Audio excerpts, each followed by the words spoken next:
দিন কায়েম মানে তৌহিদ প্রতিষ্ঠার মাধ্যমে মানুষের ব্যক্তি জীবন থেকে শুরু করে তারপরে পারিবারিক জীবন, তারপরে আপনার সামাজিক জীবন, তারপরে তখন অর্থনীতি, তারপরে রাষ্ট্রনীতি। দেখেন, আমার মাথা থেকে পা পর্যন্ত আমার হুকুমত চলছে রব্বুল আলমিনের পরে, ঠিক কিনা? আমি নিজে কন্ট্রোল করতে পারবো না? পারবো। কিন্তু যখন এর চাইতে একটু বড় পরিসরে যান, আমার ফ্যামিলি, আমার স্ত্রী, আমার ছেলে মেয়ে, তখন অনেকটা পারবো, কিন্তু সবটা নাও পারতে পারি, ঠিক না? দিন কায়েম করতে তাই ধীরে ধীরে জটিল হচ্ছে। আমার জীবনটা সংশোধন করা, সোজা করা খুব সহজ ছিল, কিন্তু এই ওয়াইফকে সহজ করা হয়তো সহজ হলো না। হ্যাঁ, ছেলেরা সাবালক হয়ে গেছে, হ্যাঁ, রক্ত গরমে সোজা করতে পারলাম না, মেয়েরা পারলাম না, কলেজে চলে গেছে, ইউনিভার্সিটি চলে গেছে, পারলাম না, বড় হয়েছে। হ্যাঁ,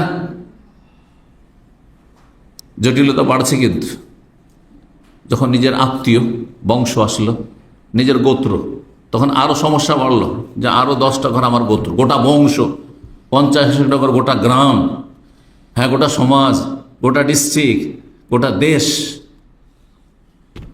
অত সহজ দেশকে সোজা করে নেবেন? অত সহজ নয়। যতক্ষণ পর্যন্ত ব্যক্তি জীবনে সংশোধন না হবে, পারিবারিক জীবনে সংশোধন না হবে, আর তারপরে ক্ষুদ্র পরিসরে সমাজের সংশোধন না হবে, তারপরে বৃহৎ সংশোধন হইতে পারে। এই জন্য আল্লাহ শুরু করেছেন, ইয়া আইয়ুহাল্লাযীনা আমানু কু আনফুসাকুম ওয়া আহলিকুম, নিজেকে রক্ষা করো, আনফুসাকুম নিজের জান বাঁচাও, রক্ষা করো নিজেকে জাহান্নাম থেকে, ওয়া আহলিকুম তারপরে তোমার আহল, স্ত্রী এবং ছেলে মেয়ে, তারপরে বলা হয়েছে। তারপরে আরেকটি আয়াতে নবী সাল্লাল্লাহু আলাইহি ওয়াসাল্লাম বলা হয়েছে, ওয়ানজির আশিরাতা আকরাবিন, তোমার গোটা বংশ নয়, গোটা কুরাইশ নয়, তোমার নিকট আত্মীয়, যে বনু হাশেম, হাশেম গোত্র, ওদেরকে। আশিরাতাকা আল আকরাবিন, আকরাব মানে নিকট, আর আশিরা মানে আত্মীয়, নিকট আত্মীয়দেরকে। কারণ নিকট আত্মীয়রা যতটা মায়া করবে, দূরের আত্মীয় মায়া করবে না। কথা যদি না মানে, তো যাদের সাথে কোনো আত্মীয়তা নাই বা পরিচয় নাই, তাদেরকে মারতে আর মেরে ফেলতেও দ্বিধা হবে না হয়তো। কিন্তু নিজের নিকট আত্মীয় হলে একটু তো মায়া লাগবে, হ্যাঁ, একটু রক্তের সম্পর্ক আছে, যদিও মেনে নিতে পারছে না। এই জন্য আল্লাহ নবী সাল্লাল্লাহু আলাইহি ওয়াসাল্লাম বলছেন যে আগে আশিরাত কালাকার, গোটা বংশ না করে গোটা কুরাইশকে বলতে যেও না। তায়েফ তো দূরের কথা, আর মদিনা তো দূরের কথা। আগে নবী সাল্লাল্লাহু মদিনা জানি, মদিনা লোকের কাছে খবর পৌঁছে গেছে, ওরাই ছুটে এসেছে। ওটা তো আল্লাহ রাব্বুল আলামিন তাদের সৌভাগ্য করেছেন, হ্যাঁ, যে আল্লাহ হেদায়েত নসিব করেছেন, যে ছুটে এসেছেন তারা।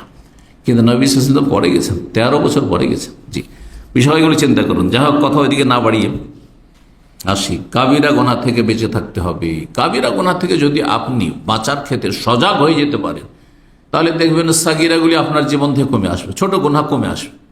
কমতে কমতে একসময় দেখা যাবে যে গোটা দিন যদি আত্মপর্যালোচনা করে দেখেন যে আজকে সারাদিন আমার ছোটখাটো কি গুনাহ হইলো, তো দেখবেন যে আলহামদুলিল্লাহ হয়তো বেঁচে আছে, মনে হচ্ছে না।